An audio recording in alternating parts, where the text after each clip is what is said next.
In this video, I'm going to show you how to do some Zoom recording. So the first thing that I did is I went to zoom.us and I went to my settings. And once I went to settings, then I went to recording. There's a whole slew of recording settings here. So the first thing that you're going to want with these education accounts, it seems like that we have pretty good sized storage space on the cloud. So you want to click on cloud recording.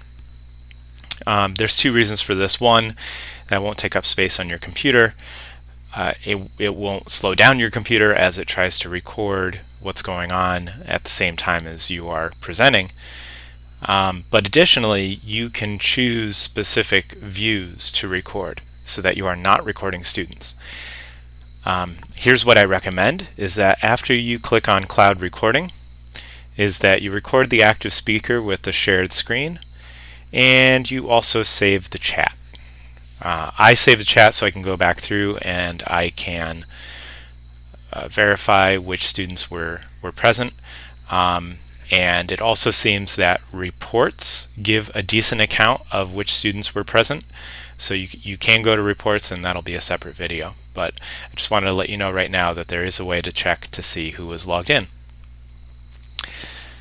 Under Advanced Cloud Recording Settings, you may or may not have the setting for audio transcript. I think it's just pretty cool to have an audio transcript of what you said. It does help the students, especially if they are having problems understanding, or they want to review the text, maybe some of our ELLs. All of these are optional, but I would definitely not record the thumbnails that would potentially have student images on them. I have automatic recording on. That reminds me to record. It's one of those checks because as soon as I log on, I start to record, and so I have to stop the recording. And by having to do that, then that actually reminds me that I shouldn't be recording in the first place, or I should be recording in the first place. And so then once the lesson starts, I'm like, oh yeah, that's right, I need to record right now.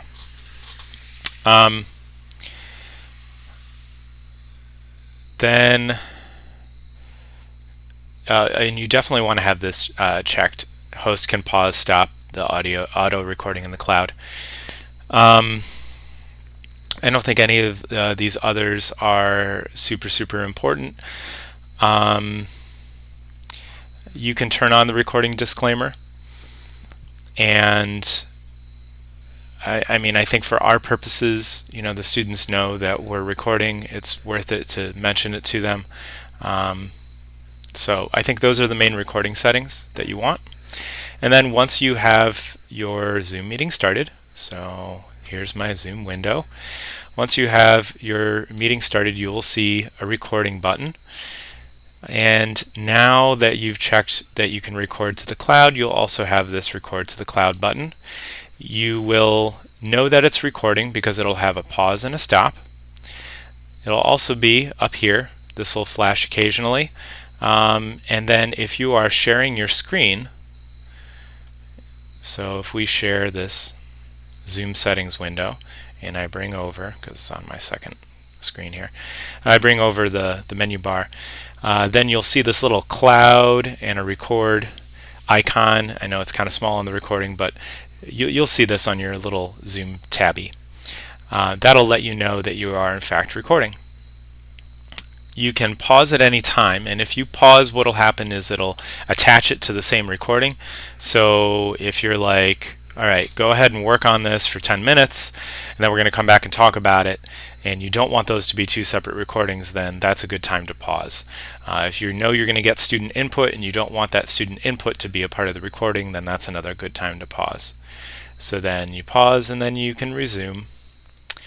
And if you are not sharing, so if I take off the share and I get back to my normal window, I see here two big old buttons for pausing, resuming, and stopping. When I stop, it says, do I want to stop cloud recording? To make sure that I really meant to click that, so don't be afraid that you're accidentally going to hit stop. You'll know.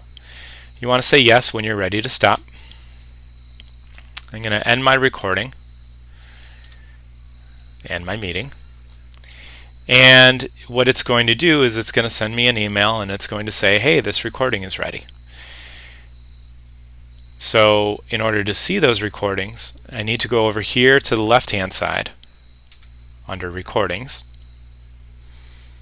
And I have Cloud Recordings and Local Recordings. Local Recordings is basically just a listing of the recordings that I made to the computer. But the Cloud Recordings is what you want. So pretty cool things happen with the Cloud Recordings. So here is ESS from last Friday, and this is recording 1, so I always end up, because I have it automatically recording when I start, it always records a little bit because then I hit stop and it records like 5 seconds, or in this case 3 seconds. And I really don't need those, and so I can trash that. Yes, I can throw this recording in the trash. But this is what I'm left with. And so the recording of class was 23 minutes long, and so I didn't record the whole class, just the relevant part. And I have 3 things attached: the shared screen with speaker view, so it's only me and only what I'm sharing. I've got the audio transcript, and we'll take a look at that real quick. Oh, well, it downloaded it as an audio transcript file, so maybe we won't take a look at that.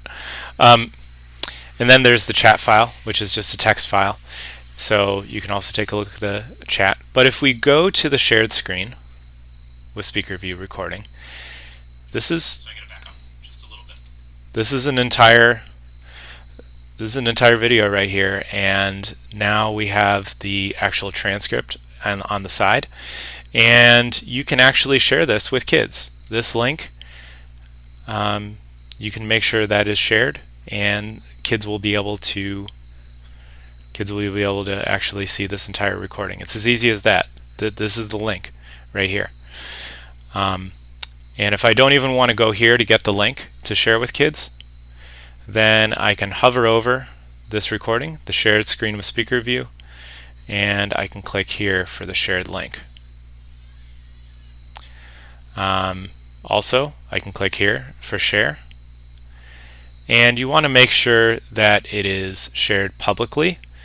I think by default it will say only authenticated users can view, but after you change that once, it should be fine. So yeah, that's how I share my recordings. I record them to the cloud, and then I go into recordings, and then from those recordings I use this link, and then when students visit this link, they get this fancy Zoom video along with the transcript so they can read along with it. I haven't checked to see how accurate the audio transcript is, but on initial blush, I mean, look, it's even capitalizing Pennsylvania Department of Natural Resources. That's pretty cool. So definitely something to take a look at, and then you also get the chat messages. And these are only the public chats.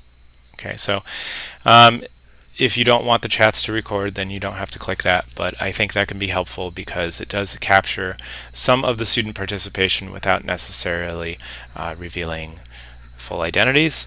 So again, that's something that you need to be aware of and you may want to alter. All right, I hope that was helpful, and I will see you soon.